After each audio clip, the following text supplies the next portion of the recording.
تو وہ ایک طرح سے اعلان ہوتا تھا کہ اب تہجد کا جو وقت ہے وہ ہو چکا ہے، یا لوگ اپنی سحری کی تیاری کے لیے اٹھیں، جیسے وہ حدیث میں پڑھ چکے ہیں کہ آپ نے فرمایا کہ حجرے والیوں کو کون جگائے گا، تو صرف ان کے لیے نہیں بلکہ سب کے لیے تھی ایک طرح سے۔ جو تراویح رسول اللہ صلی اللہ علیہ وسلم نے 3 دن ادا کی وہ کن اوقات میں کی تھی؟ اگر ہم ہمت رکھتے ہیں تو کیا تراویح دیر سے ادا کرنا بہتر ہے؟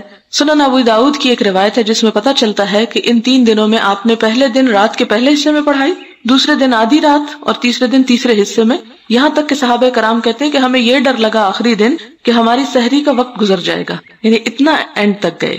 آپ یوں سمجھے کہ جیسے ہمارے ہاں آج کل اگر 5:40 پہ سحری بند ہو رہی ہے تو آپ نے جیسے 5:15 تک مثال کے طور پر، یعنی بہت تاخیر کر دیا آپ نے، اور دراصل تینوں وقت میں پڑھا کر آپ نے یہ ثابت کر دیا کہ صلاۃ اللیل یا تراویح کا وقت پوری رات ہے، جس وقت بھی کسی کو سوٹ کرے۔ لیکن اکثریت جو ہے وہ سونے کے بعد اٹھ نہیں سکتی، اس لیے روٹین میں عام طور پر یہ ہے کہ وہ پہلی رات کو ہی ادا کر لیتے ہیں۔ اور حضرت عمر رضی اللہ تعالیٰ عنہ کی مثال آپ نے پڑھی تو انہوں نے کیا فرمایا تھا کہ وہ لوگ جو اس وقت سو رہے ہیں وہ ان سے افضل ہیں جو پڑھ رہے ہیں، کہ وہ صبح اٹھ کے پڑھ لیں گے۔ تو اس میں اگر آپ صبح سمجھیں کہ آپ اکیلے پڑھیں گے اور آپ کو قرآن زیادہ نہیں آتا، تو اس صورت میں اگر کوئی حافظ موجود ہے اور آپ زیادہ سن سکتے ہیں تو قرآن پاک کو کھڑے ہو کر رات کے وقت سننا جو ہے یہ بھی ایک بہت مسنون عبادت ہے، جس میں آتا ہے نا من قام رمضان، تو قیام اسی صورت میں ہوتا ہے کہ جب قرآن، اور پھر ایک حدیث میں آتا ہے کہ روزہ اور قرآن دونوں انسان کے حق میں سفارش کریں گے، اور اس حدیث میں یہ بھی آتا ہے کہ قرآن یہ کہے گا کہ یا رب میں نے اسے رات سونے سے روکے رکھا۔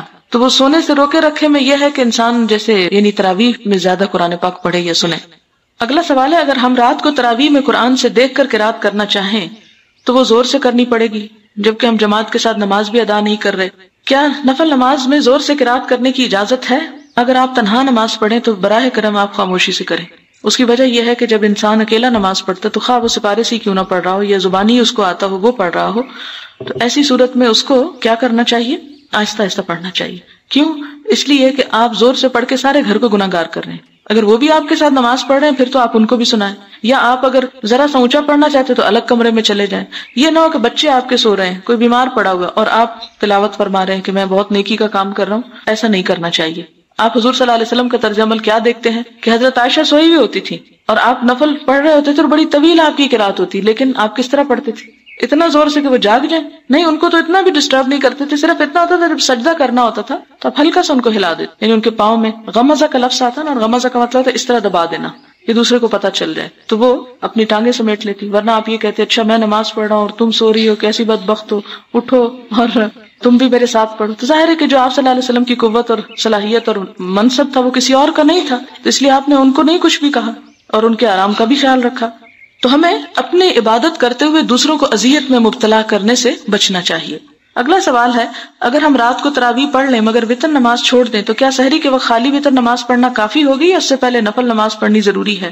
یہ آپ کی چوائس پہ ہے، دونوں میں سے جو چاہیں کریں، اس میں کوئی ایسی لائن نہیں کھینچی گئی کہ جی اگر آپ سویرے اٹھ رہے ہیں اور چونکہ رات کو تراویح پڑھ چکے ہیں اس لیے آپ نفل نہیں پڑھ سکتے، آپ پڑھ سکتے ہیں اگر آپ پڑھنا چاہیں، اور اگر آپ نہ پڑھنا چاہیں تو خالی وتر پڑھ لیں۔ اور اگر آپ نے سویرے اٹھ کے نفل پڑھنے ہی نہیں تو وتر کا تکلف کیوں کرتی ہیں آپ سویرے؟ آپ وتر بھی ساتھ پڑھیں۔ حضرت ابو ہریرہ کی روایت آپ پڑھ چکے ہیں کہ اوصانی خلیلی بثلاث، کہ میرے دوست محمد صلی اللہ علیہ وسلم نے مجھے 3 باتوں کی تلقین کی، اور ان میں سے ایک بات کیا تھی کہ میں وتر پڑھ لوں سونے سے پہلے، یعنی اگر تہجد پڑھنے کا ارادہ نہیں تو پہلے ہی پڑھ کے سو جاؤں۔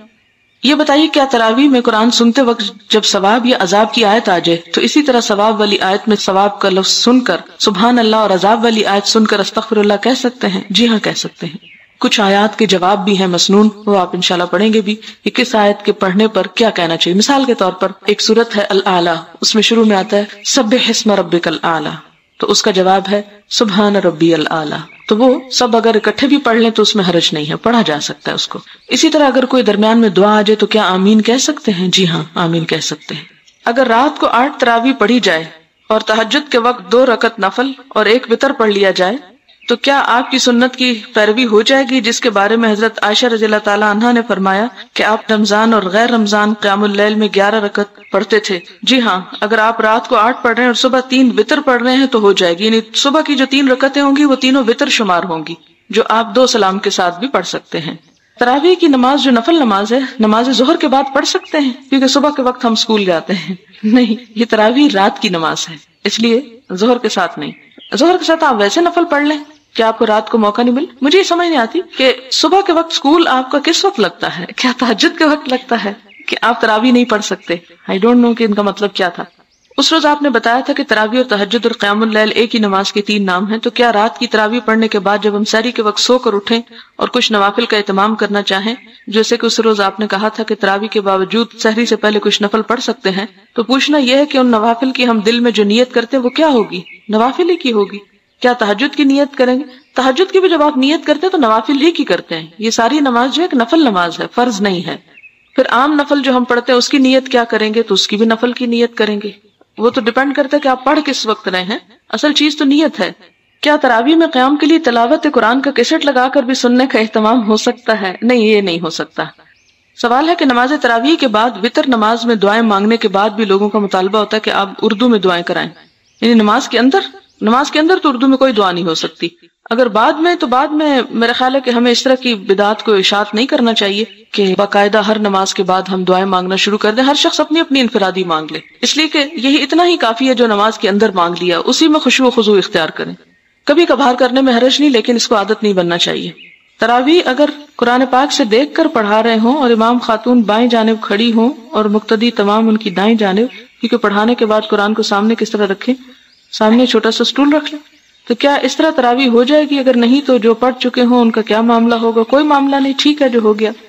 اگر کوئی تراویح میں 1 رکعت پڑھ کر بھولے سے تشہد پڑھ کر سلام پھیر لے تو پھر وہ دوبارہ 1 رکعت پڑھ کر سجدہ سہو کر لے تو نماز ہو جائے گی، یا دوبارہ 2 رکعتیں پڑھے؟ نہیں، وہ دوبارہ 1 پڑھ کے سجدہ سہو کر لے، دوبارہ سے پوری پڑھنے کی نہیں ضرورت. میں نے تراویح کے بعد لوگوں کو بیٹھ کر نفل نماز پڑھتے دیکھا اور کتاب الصلاۃ میں حدیث پڑھی کہ آپ صلی اللہ علیہ وسلم بیٹھ کر کبھی کبھار 2 نفل پڑھتے تھے. بات یہ کہ یہ حضور صلی اللہ علیہ وسلم کا خاصہ ہے، اور آپ نے ہمیں جو حکم دیا وہ کیا ہے؟ اجعلوا آخر صلاتکم وترا، کہ اپنی آخری نماز وتر بناؤ. کئی ایسی مثالیں ملتی ہیں کہ جس میں آپ نے اپنے لیے ایک خاص طرز عمل اختیار کیا لیکن صحابہ کرام کو دوسرے چیز کی حکم دیا. تراویح میں حافظہ قرآن سنا رہی تو دوسری لڑکی پارا دیکھ کر جہاں سے حافظہ بھول جائے اسے بتا سکتی ہے، جبکہ دوسری حافظہ لڑکی میسر نہ ہو. تو یہ بات اس لیے پوچھ رہی ہوں کہ ہمارے پاس ایک حافظہ لڑکی ہے جو قرآن سناتی ہے مگر بڑی کمزوری کی وجہ سے بھول جاتی ہے. ہم نے جو آپ سے سنا کہ دیکھ کے پڑھ سکتے ہیں، تو ہم نے ایک دوسری لڑکی کو پارا دیا کہ تم حافظہ کو یاد کرا دینا، تو لوگوں نے اعتراض کیا. اس میں آپ یہ ہے کہ غلط پڑھنے سے بہتر ہے کہ کوئی اس طرح نماز کے اندر سے بتا دے، لیکن یہ کہ اگر لوگوں کی اس پہ تسلی نہیں تو پھر آپ چھوڑ دیں، کیونکہ فتنہ برپا کرنا جو ہے وہ اس سے بھی غلط بات ہے. کہ اگر لوگوں کو پریشانی ہو رہی ہے اور وہ سمجھتے ہیں کہ اس طرح ان کی نماز فاسد ہو رہی ہے تو بے سمجھ لوگوں کے ساتھ ایسا معاملہ نہ کیا جائے. میری بیٹی کے 2 بچے ہیں. ایک دن اس نے 6:45 تراویح شروع کی. بچوں کی وجہ سے وقفے آتے رہتا کہ صبح 3 بجے نماز مکمل ہوئی. ساری رات ہی نماز میں رہی.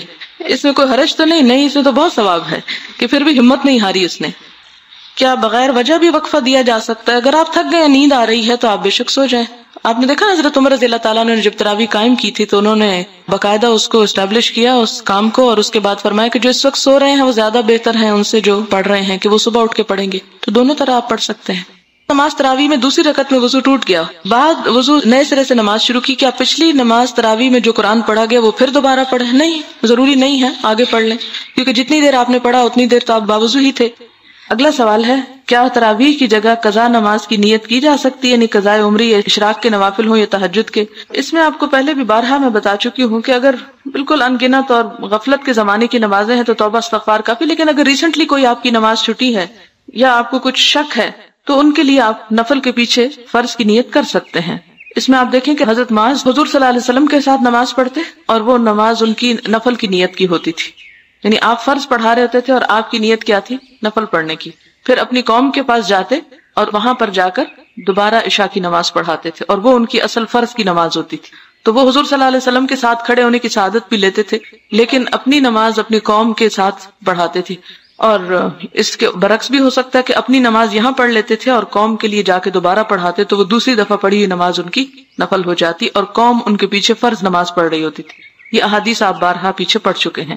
تو اس سے یہ پتہ چلتا ہے کہ اگر امام فرض کی نیت کر کے کھڑا ہے اور آپ فرض پڑھ چکے ہیں گھر سے تو آپ دوبارہ پڑھ لیجئے اور آپ کی وہ نماز نفل ہو جائے گی. اسی طرح کہ امام تراویح شروع کر چکا ہے، آپ آتے ہیں، آپ اس کے ساتھ فرض کی نیت کر کے جب وہ سلام پھیرے گا تو آپ کھڑے ہو کر اپنی 2 رکعتیں باقی مکمل کر لیں گے. اگر ہم اپنے کمرے میں بیٹھ کر عبادت میں مصروف ہیں اور لیلۃ القدر کی تلاش میں ہیں تو جب لیلۃ القدر کی رات آ گئی تو ہم کو کیسے پتہ چلے گا کہ یہی ٹائم لیلۃ القدر کا ہے؟ کیونکہ سردی کی وجہ سے ہم اپنے کمرے میں بیٹھ کر عبادت کر رہے ہیں. لیلۃ القدر تلاش کرنے کا مطلب یہی ہے کہ آپ اس میں جاگنے کی کوشش کریں. اس کا یہ نہیں مطلب کہ آپ سڑکوں بازاروں میں گھومیں اور کہیں وہ کھوئی ہوئی آپ کے ہاتھ میں آ جائے گی تلاش کا مطلب یہ کہ اہتمام کریں ان راتوں کا. آخری عشرے میں جن خواتین کو پیریڈز آتے ہوں وہ کس طرح عبادت کریں؟ جیسے حضرت عائشہ نے حج پر کی تھی، صرف نماز نہیں پڑھی تھی، باقی ذکر اذکار جاری تھا. آپ ذکر کر سکتے ہیں، ایسی مجلسوں میں شریک ہو سکتے ہیں جہاں قرآن کا درس وغیرہ ہو رہا ہو، تو وہ بھی ایک عبادت ہے. نوافل کے اپنا ثواب ہے، اجر ہے، لیکن آپ کو معلوم ہے کہ ایک حدیث میں آتا ہے کہ رات کے ایک حصے میں علم کا حاصل کرنا ایسا ہے گویا ساری رات قیام کرنا. تو نوافل کے ساتھ رات کو جب کچھ نہ کچھ سیکھا سکھایا جاتا ہے تو بہت ہی باعث اجر اور ثواب ہے.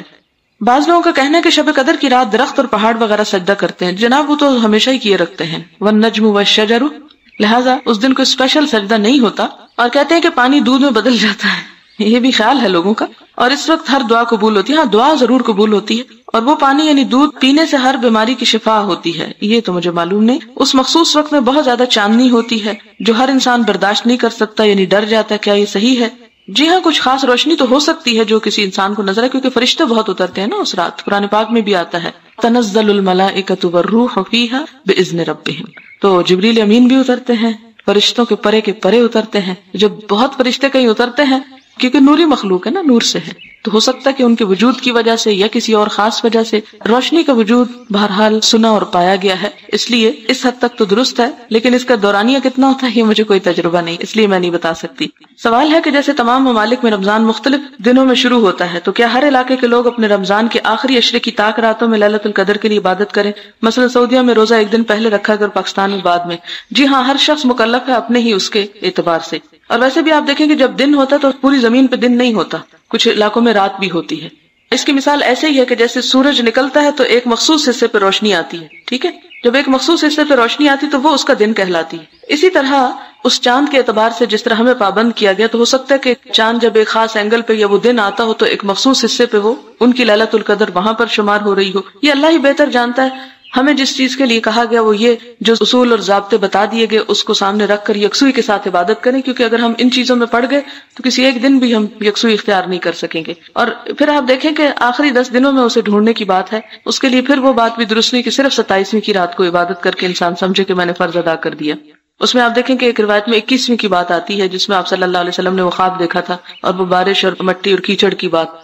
ایک خاتون نے مسئلہ لکھا ہے، میں نے ایک محفل میں دین میں وسعت اور نرمی کی مثال دیتے ہوئے حدیث نمبر 516 اور 17 سنائی تو ایک ہمسائی نے اپنا یہی مسئلہ مجھ سے پوچھا کہ ہم سے بھی کچھ سال پہلے یہ غلطی ہو گئی تھی. میں نے میاں سے کہا بھی کہ روزہ خراب ہو جائے گا، دوسری طرف مجھے یہ ڈر تھا کہ میاں کا حکم ہے جس پر انکار سے اللہ ناراض ہو جائے گا. یہ بہت بڑی غلط فہمی ہے کہ ہمیں یہ فرق نہیں پتا چلتا کہ میاں کے حکم کی لمٹ کہاں ہے اور اللہ تعالیٰ کے حکم کی اہمیت کتنی ہے. ایک اصول یاد رکھیں کہ کسی مخلوق کی اطاعت نہیں کی جائے گی خالق کی نافرمانی میں. جہاں اللہ تعالیٰ ناراض ہو رہے ہیں، اس کے حکم کی خلاف ورزی ہو رہی ہے، وہاں کسی مخلوق کو راضی نہیں کیا جائے گا. اگر انسان اللہ تعالیٰ کو ناراض کر کے مخلوق کو راضی کرنے کے پیچھے چل پڑے گا تو اللہ تعالیٰ اسے اسی مخلوق کے حوالے کر دیں گے. پھر اور مخلوق کا حال کیا ہے؟ آپ جتنا جس کے ساتھ چاہیں احسان کر لیں، کوئی آپ سے راضی نہیں ہو سکتا. لہٰذا اسی لیے ہمیں کہا گیا کہ بندوں سے توقع ہی نہ رکھو، توقع صرف اس ذات سے رکھو. اب یہاں پر آپ دیکھیں کہ اس خاتون کو یہ سوچنا کہ فرض اس لیے چھوڑا جا رہا ہے کہ شوہر ناراض ہوگا، نفلی روزہ تو چھوڑا جا سکتا ہے اور اس کی اجازت سے ہی رکھا جائے گا، لیکن فرض میں خواہ شوہر ناراض بھی ہو تو بھی ریزسٹ کرنا چاہیے. بہرحال اب انہیں معلوم ہوا تو بہت پریشان ہے کہ اس کا کفارہ کیا ہوگا. اب آپ اندازہ کریں اس ہماری جہالت کا کہ فرض توڑ دیے جاتے ہیں، بے حرمتی ان کی ہوتی ہے اور یہ بھی خبر نہیں ہوتی کہ اس کا آپ ازالہ کیا کریں. مطلب یہ جہالت پر جہالت، ظلمات بعضها فوق بعض، ایک اندھیرے پہ دوسرا اندھیرا. پہلے یہ اندھیرا کہ نہیں پتا کہ شوہر کی حد کیا ہے، دوسرا اندھیرا یہ کہ نہیں پتا کہ اگر کوئی ایسی چیز ہو گئی تو اس کے بعد اب خدا سے معافی مانگنے کا طریقہ کیا ہے. تو اللہ تعالیٰ نے یہ دین مذاق کے طور پہ نہیں بھیجا، یہ تفریح کے طور پہ نہیں بھیجا کہ اگر کسی کا دل چاہے خوشی منائے تو اس کو پڑھ لے اور عمل کر لے، اور جس کا نہیں دل چاہتا وہ اس کو پیٹ پیچھے پھینک کے آرام کی نیند سوئے. نہیں، میری اور آپ کی ذمہ داری بنتی ہے کہ جو امانت ہمارے اوپر آئی ہے اس کو ہم دوسروں تک پہنچائیں. تو اللہ جزائے خیر دے اس بہن کو کہ جس نے بتا دی یہ بات، کیونکہ عموماً یہ ہوتا ہے کہ ہمارے ہاں اس طرح کے مسائل شرم کے مارے اور حیا کے پردوں میں لپیٹ کے بیان ہی نہیں ہوتے. لہٰذا حرام کے ساتھ زندگی بسر ہو رہی ہے، حلال کے ساتھ صرف دنیا کے ڈر اور خوف سے ہم اس کی پرواہ نہیں کرتے اور اپنے آپ کو بھی ایک مسلسل ایک جہنم میں ڈالے رکھتے ہیں. کیونکہ جب ضمیر کی ملامت ہوتی رہتی ہے تو وہ ایک عجیب کرب اور تکلیف ہوتی ہے. تو ان مسائل کو جو خصوصاً خواتین سے متعلق اور حرام اور حلال سے تعلق رکھتے ہیں، آپ کا فرض بنتا ہے کہ آپ بہت مہذب باحیا طریقے سے ان باتوں کو دوسروں تک کنوے کر دیں. بہرحال اب یہ کہتی ہیں کہ انہیں معلوم ہو تو بہت پریشان ہے کہ اس کا کفارہ کیا ہوگا، کیونکہ وہ کہتی ہیں کہ میاں روزے تو رکھ نہیں سکتے اور صدقے کے لیے بھی ان کے حالات یہ ہیں کہ قرض پر گزارا کر رہے ہیں. ان کا خیال ہے کہ شاید اسی گناہ کی وجہ سے حالات یہاں تک پہنچ گئے ہیں. اب ان کا کفارہ کیا ہے؟ کیا دونوں میاں بیوی کفارہ دیں گے؟ اس میں یہ کہ بیسیکلی تو میاں پر ہی کفارہ آتا ہے کیونکہ انیشیٹو اس کی طرف سے تھا.